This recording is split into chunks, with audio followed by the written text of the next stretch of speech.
So imagine yourself standing at the detail shop. Your wallet is already sweating, and the guy behind the counter leans in and goes, "Well, the ceramic coating runs about $1,000, but the graphene coating, that's $1,400. And you nod slowly like you totally understand the difference, when in reality, you've got about as much grasp on this topic as you do explaining your fantasy football decisions. $400 extra for the graphene. For a word that you're not sure you're pronouncing correctly, it's attached to science you can't see, and it's being applied to a car that you have door dinged yourself in a Costco parking lot, but blamed it on somebody else. So today, I'm going to settle it. Ceramic versus graphene. What's actually different? Which one lasts longer? Which one shines better? Which one protects better? And whether that extra $400 is buying you real science or just a fancy sticker that says science. What's happening, Panda Nation? Peter Von Panda here. All right. Let's start with the one that nobody at the shop tells you because it kind of ruins the magic trick. Graphene coating is ceramic coating. I'll let that breathe there for a second. It's not a rival technology. It's not the iPhone to ceramics flip phone. It's ceramic coating that went to a seminar, bought a leather jacket, and came back calling itself graphene. Let me explain what's actually happening because there is some real chemistry going on here. It's just buried underneath about 40 pounds of marketing. A ceramic coating is basically liquid glass. The main ingredient is silicon dioxide, silica, which is the same stuff as quartz and sand. You wipe it onto your clear coat, it bonds to it, and it cures into this microscopically thin, hard, glassy layer over your paint. Think of it like shrink wrapping your car in an invisible, see-through eggshell. That layer is hydrophobic. Water hates it, so water beads up and rolls off it and takes some of the dirt with it. It also blocks UV. It shrugs off bird droppings and bug guts and that mystery sap that falls out of every tree in America, and it makes your paint look deep and wet and expensive. It's a sacrificial layer, meaning that it takes the abuse so that your paint doesn't actually have to. Good ceramic coatings typically last somewhere in the 2 to 5 year range, depending on how nice you are to it. Now, graphene. Here's where the leather jacket comes in.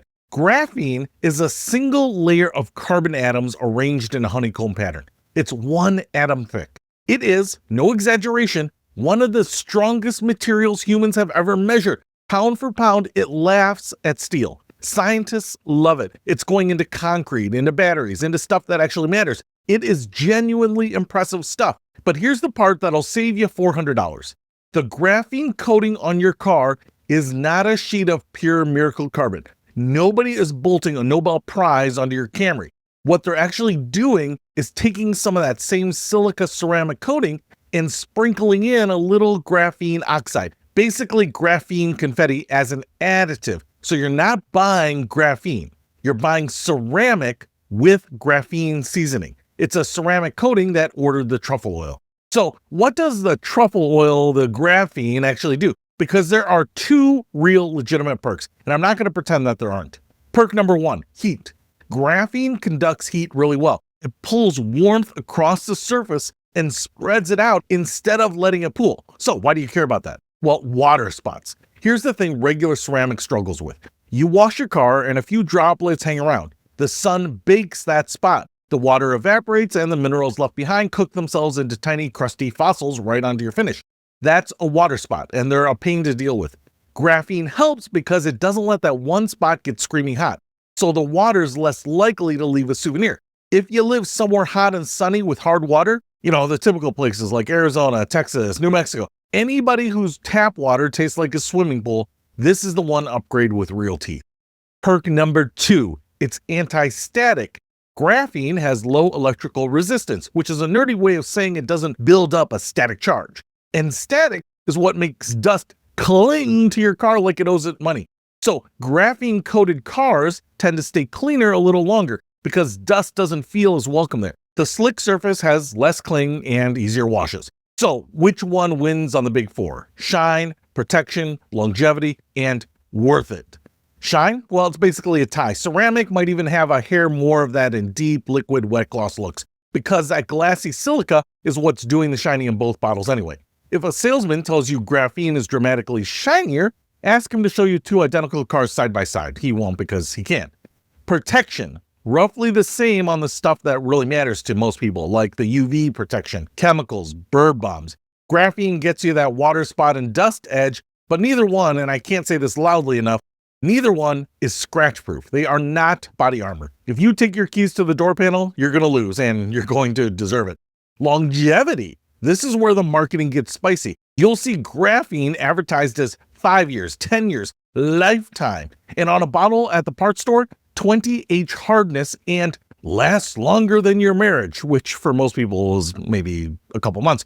Take all of that with a fistful of salt. In a real world scenario, how long any coating lasts has almost nothing to do with the magic word on the bottle and almost everything to do with two things: how well the surface was prepped and how you maintain it afterwards. A flawless graphene job on a filthy, unprepped car is going to fail faster than a cheap ceramic done right. The bottle is not going to save you on that one. The prep does. Which brings me to the $400 question. Is graphene worth it or is it a scam?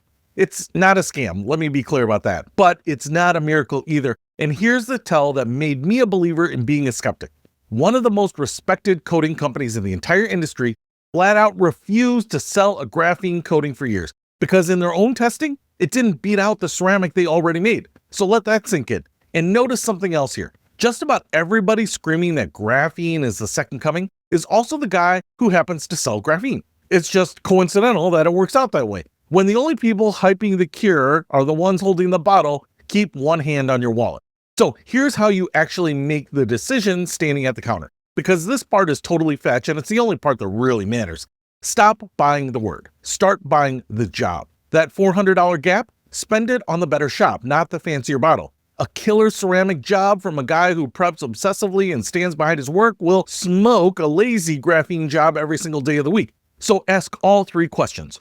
1, what's your prep process? How do you get the paint ready before anything goes on it? If he lights up and starts talking about decontamination and paint correction, awesome. That is what you want to hear. If he shrugs, leave.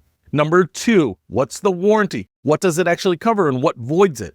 3, and only after those, is graphene actually worth $400 more for your car, my car, anyone's car, in my climate, your climate, anyone's climate?